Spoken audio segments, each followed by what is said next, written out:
what Manny Pacquiao's mother goes through just in the course. Sa US, iba dito sa Pigas, hindi nila kung gano'n may pangalan itong daliri natin. Diyos naman!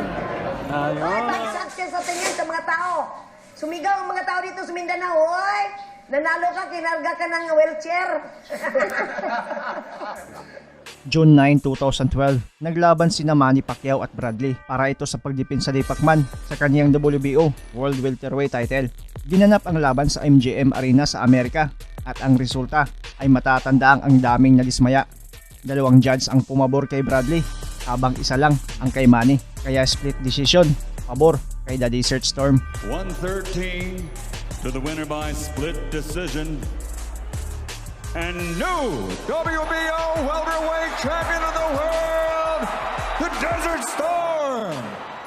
Umani ng samot-saring batikos. Controversial daw talaga ang hatol ng mga hurado. Si Pacman daw talaga ang tunay na nanalo sa mga mata ng mga tagahanga nito. Mapa sports analyst, artista, sikat na personalidad at mga ordinaryong tao. At sa pagkatalo ng ating pambansang kamao, sobrang nagalit si Mami Dionisia sa naging resulta. Gusto agad ng rematch at manood ng live sa MGM Arena sa Amerika. Third round, lamang si Manny sa tingin ng mga tao. Gusto ko mag-rematch, andoon ako sa harap niya. Maglakas loob ako sa harap niya. Pero bago natin ituloy ang kwentuhan, kung bago ka pa lang napadaan sa aking munting tahanan, pasuporta naman, click mo lang subscribe button at notification bell button. Pa-like na rin ng video para lagi kang updated sa mga bago kong uploads. Hindi lang tayo magdaya sa score. Kailangan fair play. Okay na lang. Oh, tingnan mo ang nanalo. Okay, karga ng wheelchair. Ay, nako talaga.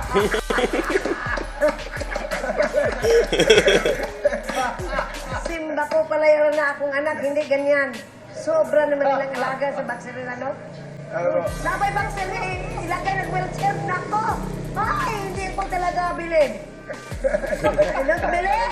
At ayun nga, 2 taon ang nakalipas ay naikasa ang pangalawang bakbakan nila. April 12, 2014 ang pizza at sa MGM Arena sa Amerika pa rin ginawa ang basagan nila. At sa mismong laban ay makikita na andun talaga si Mami Dionisia. Look at what Manny Pacquiao's mother goes through just in the course of a few seconds.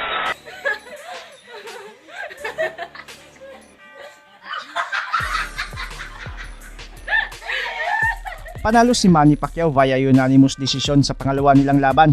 Pero sa halip na si Pacquiao ang pag-usapan dahil sa matagumpay na laban at sa pagbawi ng karangalan, ay si Mami Dionisia pa ang naging laman ng mga balita sa mundo ng boxing at lalo na sa Amerika dahil sa pinaggagawa niya sa laban habang siya ay nasa upuan.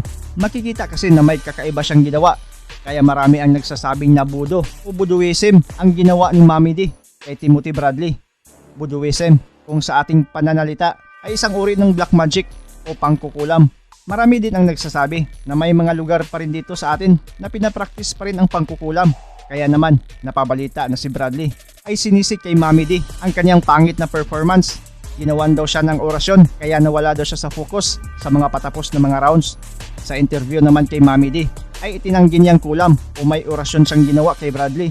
Sa halip ay sinabi niyang nagdadasal lang daw siya sa Panginoon na tulungan ang kanyang anak na manalo at ulit magkampiyon.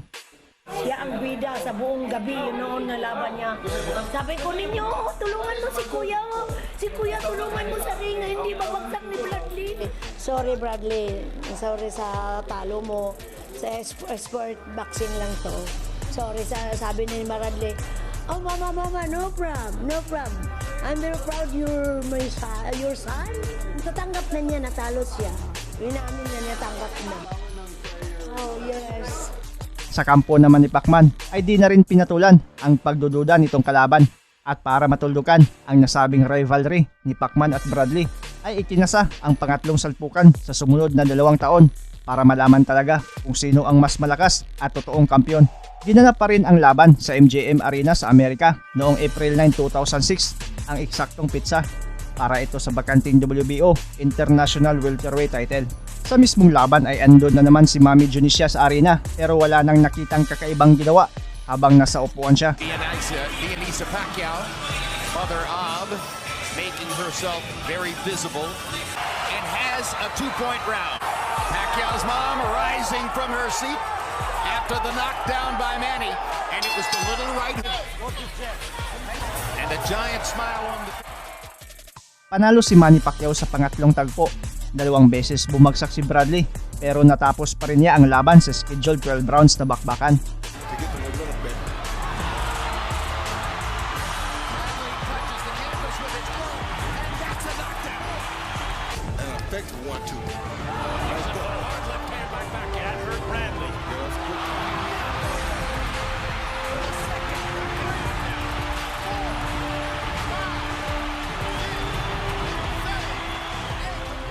Unanimous decision pa rin ang hatol ng mga hurado at nakuha ng ating pambansang kamao ang bakanting titulo.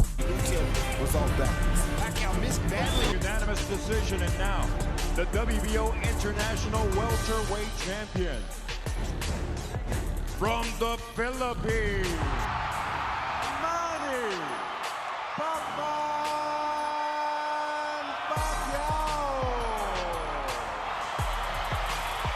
Kabahan si Manny. Matagal na siya sa boxing. Bakit makabahan pa siya? Sinabi ko sa kanina, galingan mo.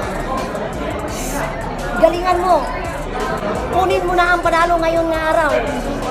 Dalhin natin ang belt sa Jinsan. Sana ang panalo. Mommy, that Manny is retired. Ha? Masaya po ba kayo na mag-retire na po? Yun na ang hinintay na ako daw. Sabi ni Manny, ito na ang hinintay ni mo, mama.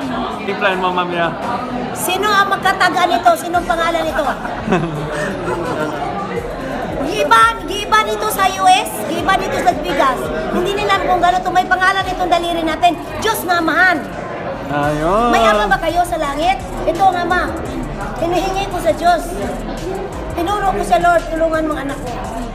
Lagot si Brad. Ano ang masasabi ninyo sa videong ito? May punto ba si Bradley sa ginawang pagsisisi kay Mami D? O di lang talaga niya matanggap na siya ay natalo ng ating pambansang kamao? Ang inyong komento, reaction at suggestion ay welcome na welcome sa baba.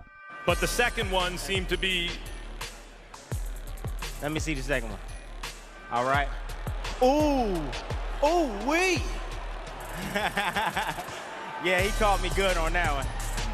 It seemed that even when. Bisitahin nyo rin ang YouTube channel ng mga kaibigan ko mga pre na sina Philippine Sport History, Boy Astig PH, Usapang Sports at John Boxing TV. Gumagawa din sila ng mga video na siguradong magugustuhan ninyo. Maraming salamat sa panonood at suporta mga pre. As always, amping permi.